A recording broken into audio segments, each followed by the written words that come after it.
Assalamualaikum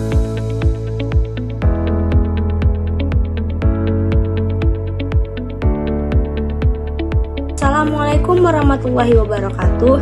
Perkenalkan, kami dari kelas A Stambuk 2023 akan menyampaikan hasil review kami tentang buku Teaching and Learning Strategies for the Thinking Classroom.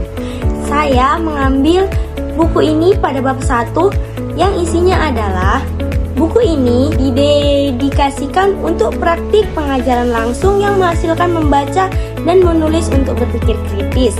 Ini menunjukkan dan menjelaskan serangkaian strategi pembelajaran yang terorganisasi dengan baik mendukung pembelajaran. Pada saat ini, buku panduan menyajikan serangkaian besar praktik pengajaran. Buku ini membantu kita sebagai pembaca untuk membantu penilaian terhadap pengajaran dan pembelajaran sehingga kita dapat menggunakan praktik dengan tepat kepada siswa yang kita miliki dalam mata pelajaran atau mata pelajaran yang kita ajarkan. Buku ini juga menyajikan strategi pembelajaran dan pembelajaran yang dapat digunakan mulai dari sekolah dasar hingga sekolah menengah. Pendekatan ini dapat digunakan pada semua mata pelajaran kurikulum, termasuk studi tentang isu-isu lintas sektoral atau masalah-masalah yang komplementer yang tidak dapat mudah dimasukkan dalam satu disiplin ilmu. Banyak guru juga berupaya untuk mengubah praktik mereka untuk mendukung membaca minat siswa dalam berpikir kritis. Mereka ingin menantang siswanya untuk tidak menghafal, tetapi mempertanyakan, mengaji, membuat, memecahkan, menafsir, dan memperdebatkan materi yang ada pada buku tersebut. Pengajaran seperti ini diakui secara luas sebagai praktik terbaik pada saat ini. Penelitian menunjukkan bahwa kelas yang aktif asalkan memiliki tujuan dan terorganisir dengan baik, seringkali merupakan kelas yang mungkin siswanya mempelajari materi dengan maksimal dan dapat bermanfaat. Baik, assalamualaikum warahmatullahi wabarakatuh. Saya Mbak Nasi. Di sini saya akan storytelling tentang critical book review saya pada mata kuliah bahasa Inggris. Di sini saya mengambil buku Thinking and Learning Strategy for the Classroom. Nah, dari buku ini saya ada mengetahui gitu ya, membaca setelah diterjemahkan. Di sini mengatakan, buku ini mengatakan mengajar itu lebih dari sekedar seperangkat memberikan metode saja. Berarti di sini mengatakan yang mana mengajar dengan baik itu berarti mencapai serangkaian tujuan, khususnya kelompok siswa pada titik tertentu. Dalam tujuan khususnya itu ada yang sumber daya tertentu, yang mana dalam jangka waktu juga tertentu ya. Nah, di lingkungan sekolah itu di lingkungan sekolah dan masyarakat tertentu juga. Artinya menemukan keseimbangan antara pengajaran langsung dengan metode aktivitas individu dan kelompok siswa. Berarti itu mengembangkan keterampilan dan strategi belajar siswa-siswa di kelas, sekaligus mempelajari isi kurikulum pada pembelajaran. Contohnya kayak eksternal itu kan kurikulum merdeka. Kurikulum merdeka ini siswa diharapkan mampu untuk belajar mandiri gitu ya. Dan di sini juga guru yang pandai mendekati materi pelajaran bukan sebagai pengetahuan yang statis atau tidak bergerak, tapi sebagai cara untuk mengetahui, menggunakan cara pemikiran dalam suatu kedisiplinan yang mana diberikan, berarti itu memerintahkan serangkaian konsep dan serangkaian strategi tentunya untuk mengajukan pertanyaan dan menciptakan pengetahuan. Jadi kuncinya di sini siswa itu tidak takut untuk bertanya pada guru, pada teman-temannya, saling berdiskusi gitu. Mungkin ada keraguan dan para siswa itu mampu dan berani untuk memaparkan pendapat mereka. Baik, saya akan men-storytelling bab 3 dari buku Teaching and Learning Strategies for Teaching Classroom. Di bab 3 ini dibahas mengenai cooperative learning allow student to learn actively even in a large class, atau membahas mengenai pembelajaran secara kooperatif. Pembelajaran kooperatif itu telah digunakan di sekolah-sekolah di seluruh dunia. Dan selama beberapa dekade, metode pembelajaran kooperatif ini terbukti bermanfaat karena beberapa alasan. Ada beberapa manfaat dari pembelajaran kooperatif. Yang pertama itu adalah pemikiran tingkat tinggi. Siswa itu dapat berpikir secara logis dalam bentuk berkelompok, memberikan motivasi dan semangat kerja. Siswa dapat dilatih untuk memiliki motivasi dan semangat bekerja. Yang ketiga itu adalah mempelajari keterampilan interpersonal, atau siswa dalam kelompok pembelajaran kooperatif belajar bekerja sama dengan orang lain. Yang keempat itu adalah mendorong pemahaman antar pribadi dan antar kelompok. Selain itu juga di bab ketiga ini membahas mengenai membangun pengetahuan atau yang dikenal dengan nama anticipation. Fase membangun pengetahuan dalam suatu pelajaran adalah fase inquiry, di mana siswa menemukan atau membangun pengetahuan baru tentang suatu topik. Siswa akan membaca dengan kode teks. Mereka akan diberi teks untuk dibaca dan akan menandai sebagian objek tertentu yang menunjukkan temanya. Selain itu juga di sini ada membahas mengenai membangun pengetahuan melalui bacaan. Guru dapat memberikan teks kepada siswa. Nah, dari teks yang diberikan itu siswa dapat merangkum dan dapat menceritakannya kembali. Buku kedua dalam CBR Bahasa Inggris menjelaskan keterlibatan dan pendidikan adalah kunci untuk memperdalam pemahaman dan pengembangan keterampilan berpikir kritis yang baik melalui menganalisis artefak seperti prasasti, candi maupun kitab-kitab sejarah seperti kitab Sutasoma, kitab Prapanca yang dikarang oleh Empu Prapanca, dan berita-berita atau koran-koran yang merupakan zaman dahulu yang dikeluarkan pada zaman dahulu, serta mengeksplorasi tulisan-tulisan sejarah seperti teks proklamasi maupun kitab-kitab tersebut. Nah, dari hal ini kita mendorong siswa kita untuk mempertanyakan, menganalisis, mengevaluasi, serta mengembarkan kejadian peristiwa sejarah tersebut.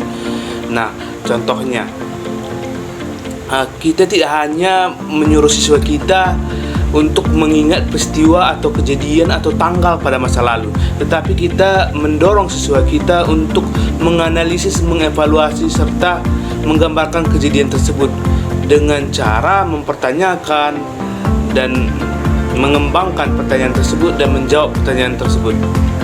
Contohnya ketika kerajaan Majapahit berdiri, ada perang parakrek di suatu kerajaan tersebut antara saudara-saudaranya tahun 1404 sampai 1407. Kita tidak hanya menyuruh siswa kita untuk mengingat tanggal tersebut, melainkan kita menyuruh siswa untuk menganalisis apa sih sebab akibat dari peristiwa tersebut dan bagaimana dampaknya kepada masyarakat.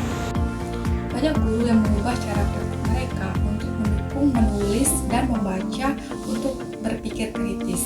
Guru ingin menantang siswanya bukan hanya sekedar menghafal, tapi yaitu mempertanyakan, mengkaji, memecahkan, menafsirkan, dan memperdebatkan materi dalam pembelajaran.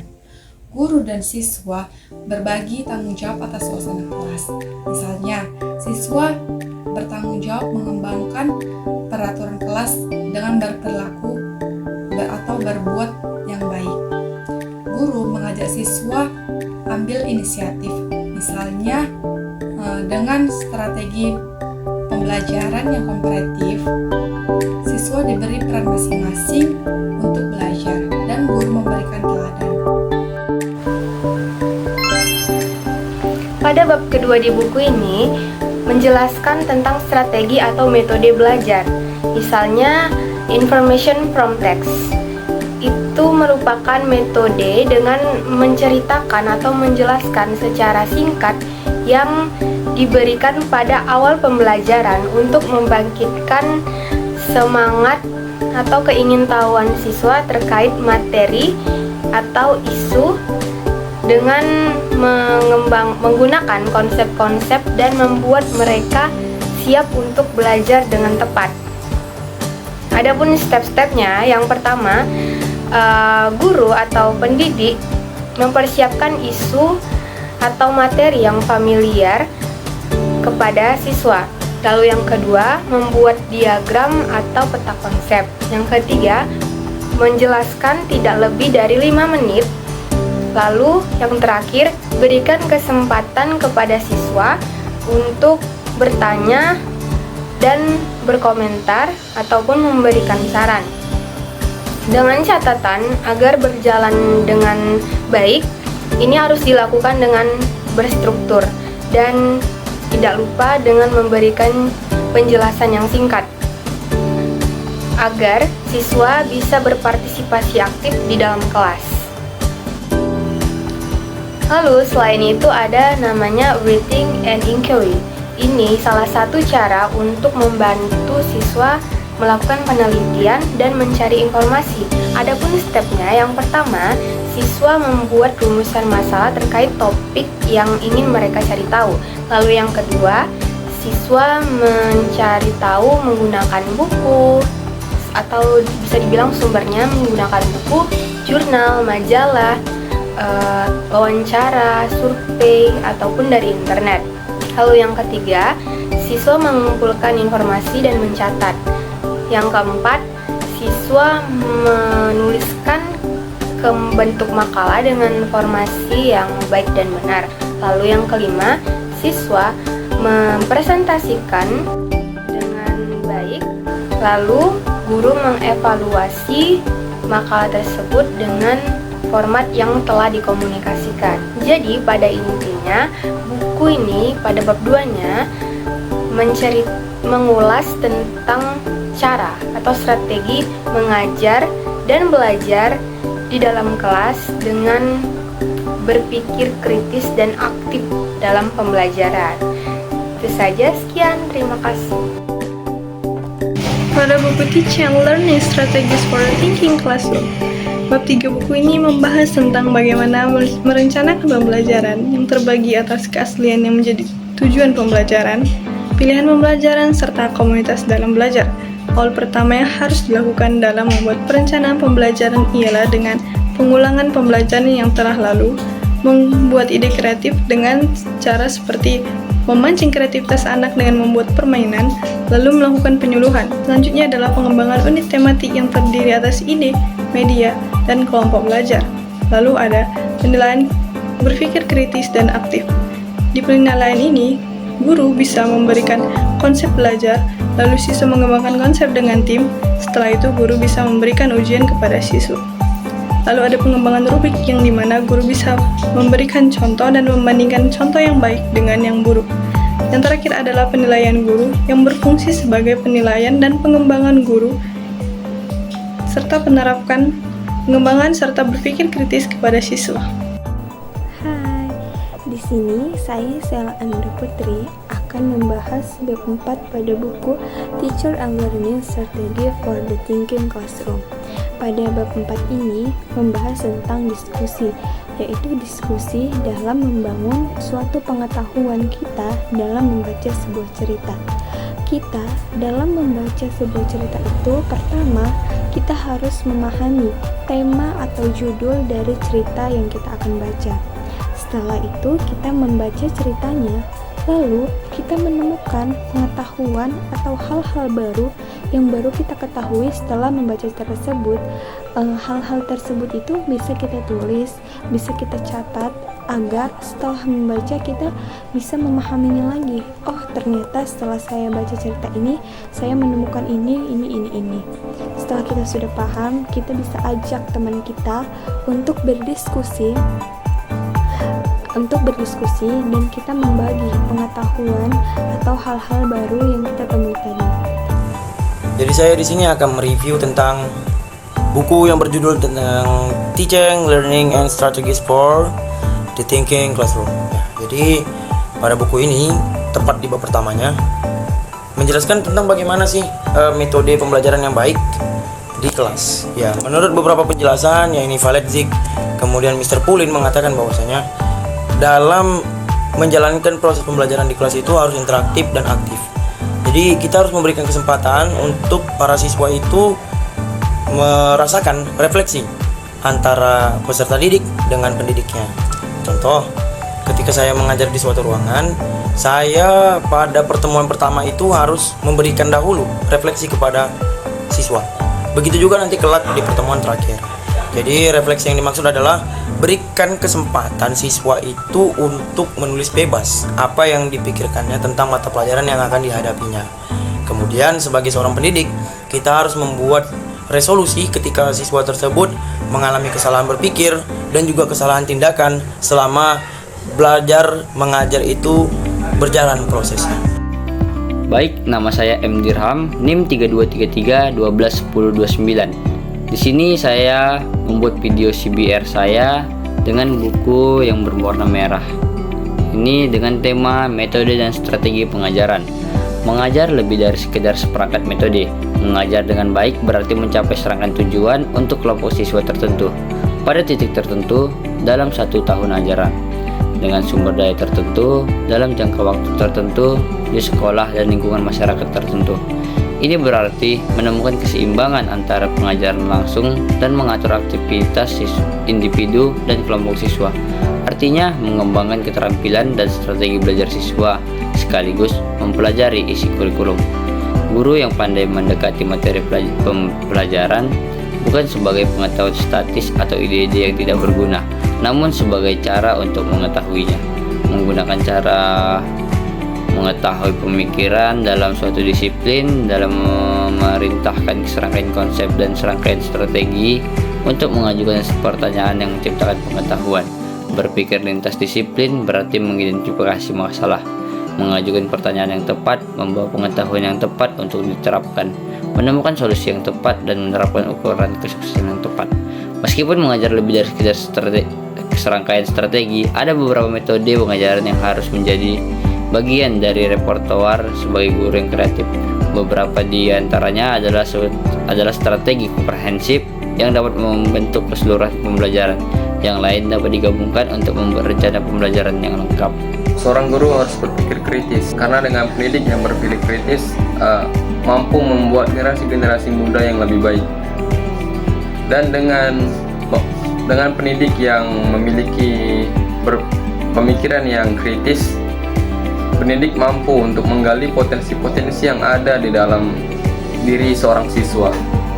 Dan berpikir kritis pula dapat membuat kurikulum-kurikulum yang diajukan oleh pemerintah dapat berjalan dengan baik, karena pendidik-pendidiknya memiliki pemikiran-pemikiran yang kritis untuk menyelesaikan suatu masalah maupun membuat sesuatu yang lebih baik.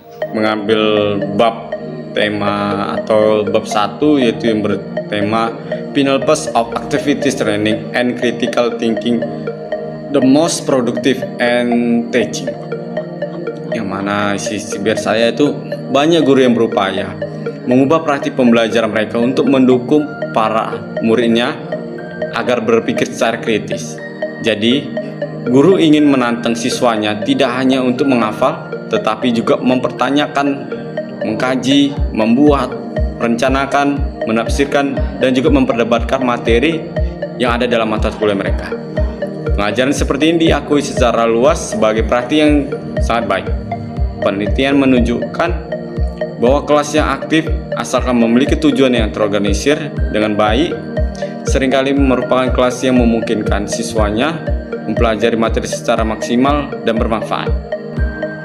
Belajar secara utuh dan bermanfaat berarti juga siswa memikirkan apa yang dipelajarinya, menerapkan dalam situasi nyata atau menuju pembelajaran lebih lanjut. Dan dapat juga secara mandiri dalam pembelajaran yang dapat dimanfaatkan oleh pelajar yang bertahan yang lama. Merupakan investasi waktu guru dan masyarakat yang jauh lebih baik daripada pembelajaran yang dijadikan siswa pasif yang melelahkan guru dengan rutinitasnya dan dapat segera terlupakan karena tidak diperhatikan atau dibangun. Murid-murid menjadi lebih mampu mengekspresikan diri mereka secara bebas, mengutarakan pemikiran mereka. Mereka juga menjadikan pendengar yang lebih penuh perhatian satu sama lain. mereka juga menjadi aktif terlibat dalam proses kreatif membangun pengetahuan mereka. Jadi buku panduan ini mendedikasikan untuk mempraktik pengajaran langsung yang menghasilkan pembaca dan menulis untuk berpikir kritis. Baik, saya Irfan Jibua akan menjelaskan storytelling tentang teaching method and strategies atau metode dan strategi pengajaran. Baik, mengajar itu lebih dari sekedar seperangkat metode yang dimana mengajar dengan baik dapat mencapai serangkaian tujuan untuk kelompok siswa tertentu pada titik tertentu dalam 1 tahun pelajaran dengan sumber daya tertentu dalam jangka waktu tertentu di sekolah dan di lingkungan masyarakat tertentu. Nah, dalam metode dan strategi pengajaran ini terdapat 3 fase yang harus dikuasai guru, yaitu di mana pertama ada fase antisipasi suatu pelajaran, yang dimana fase ini merujuk pada tahap persiapan yang dilakukan oleh seorang guru sebelum memulai pembelajaran. Pada fase ini, guru harus bisa merencanakan tujuan pembelajaran, merancang strategi pengajaran, menyiapkan materi, serta mengevaluasi kebutuhan dan karakteristik siswa. Nah, tujuan dari fase ini yaitu untuk memastikan bahwa pembelajaran dapat berjalan efektif dan efisien. Nah, kedua ada fase membangun pengetahuan. Nah, dalam fase ini merujuk pada tahap di mana siswa secara aktif terlibat dalam proses konstruksi pengetahuan baru berdasarkan informasi yang mereka terima. Nah, pada fase ini, guru harus bisa memberikan materi pembelajaran, menyajikan informasi, dan memfasilitasi siswa dalam memahami konsep-konsep baru.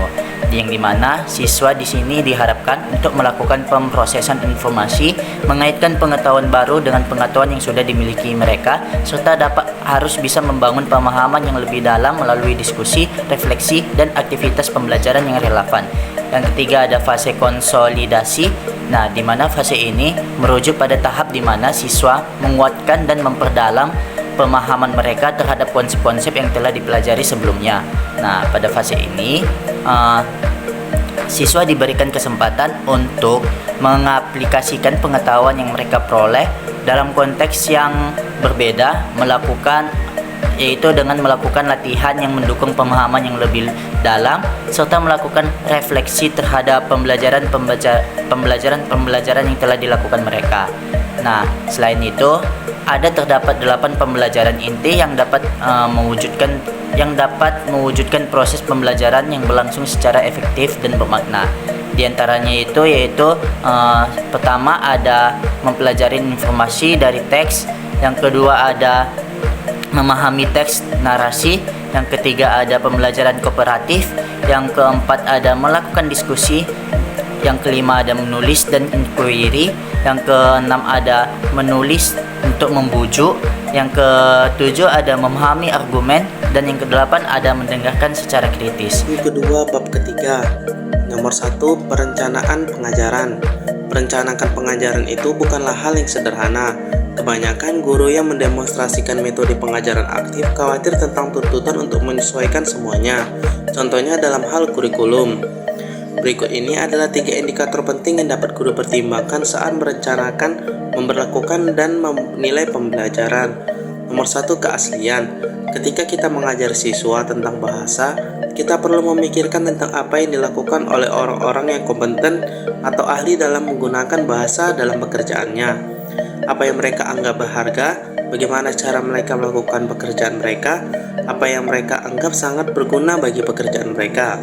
Singkatnya, kita perlu menumbuhkan dalam diri siswa pola pikir yang dimiliki oleh orang-orang yang ahli dan mencintai bidang studinya. Nomor 2 adalah pilihan. Pilihan adalah inti pemikiran kritis. Tanpa pilihan tidak ada alasan untuk berpikir. Para guru sebaiknya mempertimbangkan tempat-tempat dalam kurikulum mereka di mana pilihan dapat dibuat. Nomor 3, masyarakat. Di kelas, guru dan siswa bekerja sebagai komunitas pemikir yang unik. 1 tahun akan terasa berbeda dibandingkan tahun berikutnya. Bukan hanya itu, karena buku teks atau strategi baru yang digunakan, namun juga karena setiap tahun siswa datang dengan pengalaman baru dan memikirkan hal yang berbeda untuk tertentu dibagikan. Untuk mendapatkan hasil maksimal dari kehidupan kelas, siswa dan guru harus menyadari sumber daya yang tersedia dalam kelas tersebut. Perkenalkan, saya Adolf Tarigan dari kelas A Stambuk 23. NIM saya 32331210005.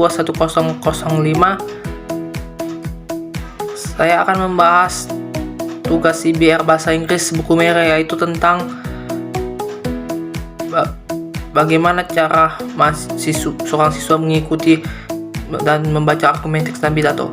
Nah, dalam buku merah tersebut dibahas bahwa ini adalah bagaimana cara siswa mengikuti argumen teks dalam teks tertulis dan pidato. Strategi yang disajikan di sini akan memungkinkan siswa menganalisis argumen, menguji kelayakannya, dan membangun argumen tandingan. Sebagai antisipasi, pembelajaran akan menggunakan aim chart untuk fokus pada kosakata dikombinasikan dengan strategi yang telah diperkenalkan sebelumnya dalam buku panduan. Dan untuk tahap kedua, membangun pengetahuan. Pembelajaran akan menggunakan text coding for arguments. Pada fase ketiga, konsolidasi pembelajaran akan mengarahkan teks pada pertanyaan-pertanyaan dari tradisi literasi kritis. Pada buku merah bab 1 membahas tentang kelas yang memiliki siswa yang aktif dan siswa berpikir kritis. Guru memiliki peran penting dalam 3 fase pembelajaran. Pertama, fase antisipasi. Fase antisipasi adalah tahap awal guru mengarahkan siswanya untuk berpikir pada saat pembelajaran. Kedua, fase membangun pengetahuan. Guru mengarahkan siswanya untuk memahami materi pembelajaran, bertanya, menemukan jawaban, bahkan menemukan pertanyaan-pertanyaan baru. Ketiga, fase konsolidasi adalah tahap akhir pembelajaran. Guru dan siswanya merenungkan pembelajaran yang telah terjadi dan bagaimana penggunaannya. Ciri-ciri kelas yang memiliki siswa yang aktif dan berpikir kritis. Pertama, guru dan siswa bertanggung jawab atas tugasnya. Siswa bertanggung jawab atas peraturan kelas dan guru bertanggung jawab atas inisiatif siswa. Kedua, guru sebagai model berpikir siswanya dan mendukung siswanya saat pembagian strategi. Ketiga, adanya keterbukaan dan penyelidikan. Keterbukaan dan penyelidikan adalah siswa dan guru membuka sesi tanya jawab. Keempat, guru mendukung siswa melalui pemeriksaan pembelajaran siswa yang telah selesai dan memberikan awards kepada siswanya, baik melalui pujian atau tepuk tangan. Ketiga adalah kelas tata rapi sehingga siswa dan gurunya nyaman belajar. Mengajar lebih dari seperangkat metode. Mengajar dengan baik berarti mencapai serangkaian tujuan. Untuk kelompok siswa pada titik tertentu tahun ajaran sumber daya tertentu dalam jangka waktu tertentu, sekolah dan lingkungan masyarakat tertentu. Ini berarti menemukan keseimbangan dalam pengajaran langsung atau mengatur aktivitas untuk individu dan kelompok siswa, artinya mengembangkan keterampilan dan strategi belajar sekaligus mempelajari isi kurikulum. Guru yang pandai dalam mendekati materi pembelajaran bukan berarti pengetahuan statis atau ide yang tidak berguna, namun sebagai cara untuk mengetahui. Menggunakan cara mengetahui pemikiran dalam suatu disiplin berarti menggunakan serangkaian konsep atau serangkaian strategi untuk mengajukan pertanyaan dan membawa pengetahuan yang tepat. Memikirkan disiplin ilmu yang mendalam berarti mengidentifikasi masalah, mengajukan pertanyaan yang tepat, membawa pengetahuan yang tepat untuk diterapkan, menemukan solusi, menerapkan ukuran kesuksesan untuk seseorang. Meskipun belajar lebih dari serangkaian strategi, ada beberapa metode pengajaran yang harus menjadi bagian dari repertoire. Beberapa di antaranya adalah strategi komprehensif yang membentuk keseluruhan pembelajaran. Yang lain dapat digabungkan dalam membuat rencana pembelajaran. Di sini saya akan menceritakan tentang lesson planning and assessment, di mana di buku ini membahas tentang perencanaan pembelajaran dan penilaian. di mana terdapat poin-poin penting dari buku ini.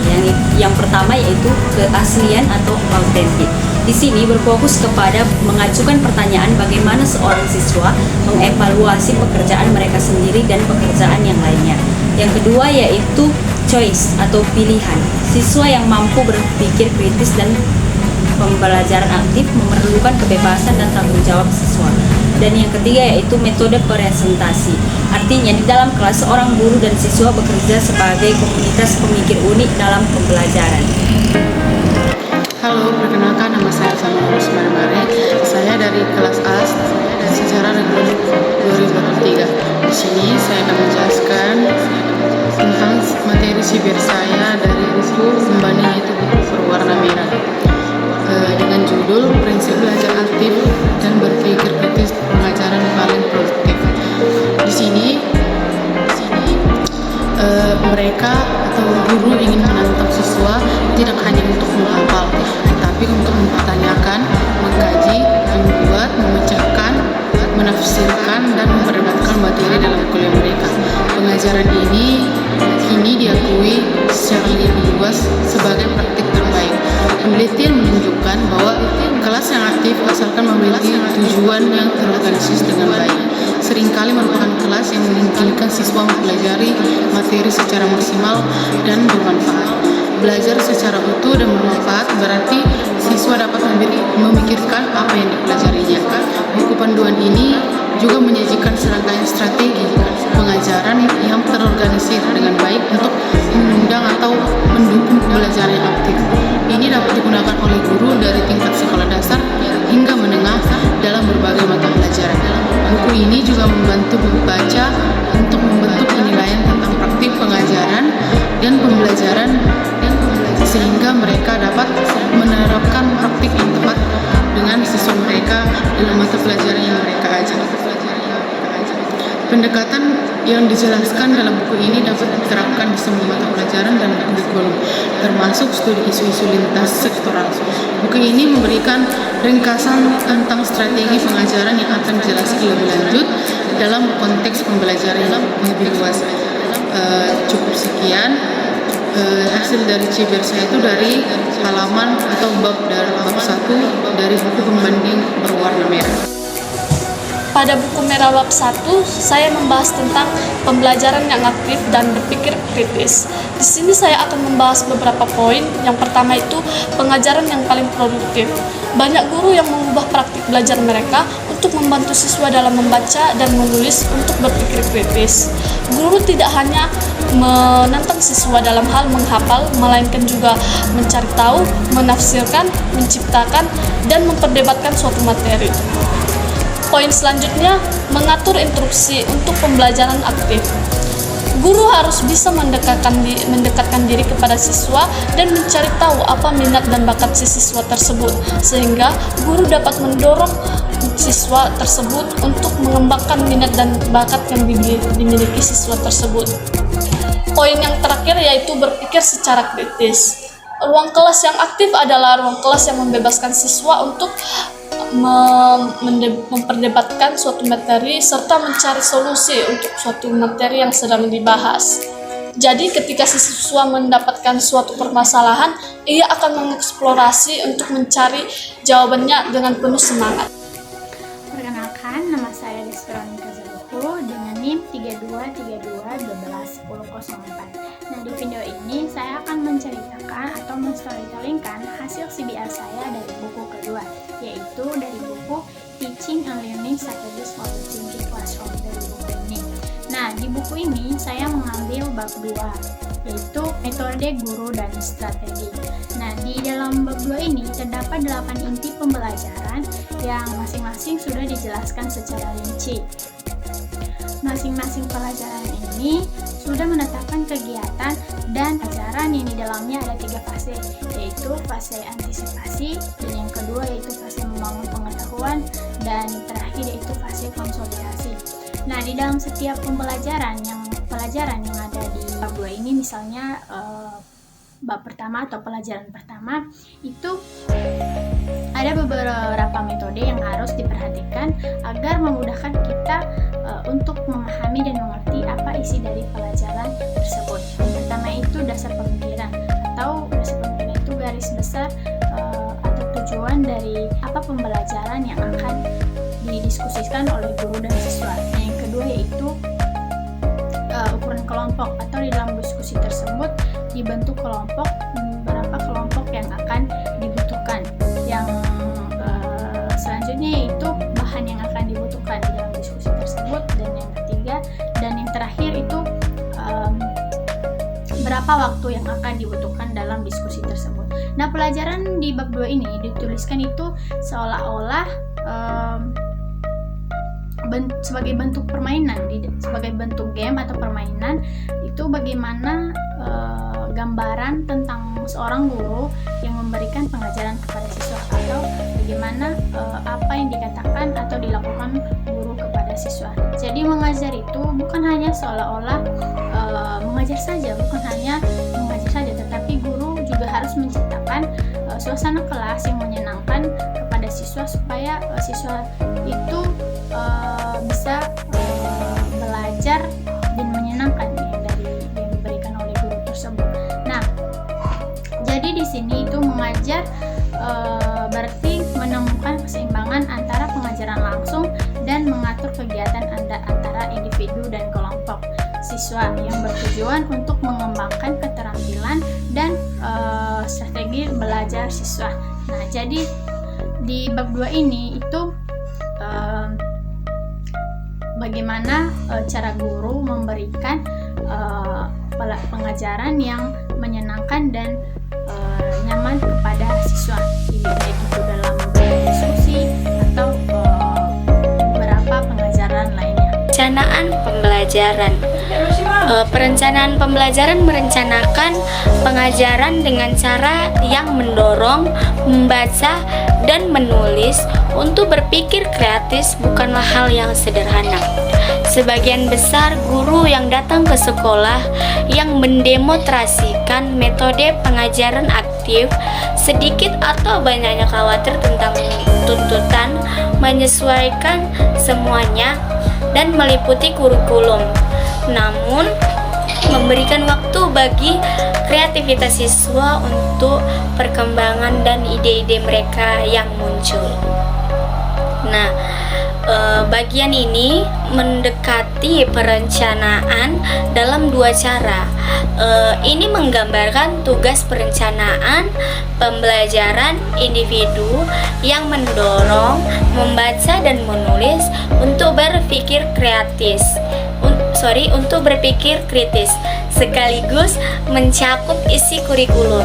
Nah, hal ini juga menggambarkan perencanaan unit interdisipliner mengarahkan siswa ke dalam penyelidikan kehidupan nyata.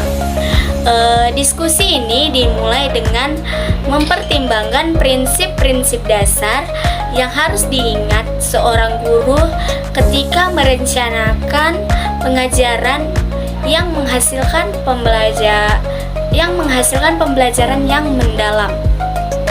Nah, di dalam perencanaan ini juga terdapat keaslian pilihan dan komunikasi. Halo, saya Cynthia Rose Stefani Sinamora, NIM 3242421009.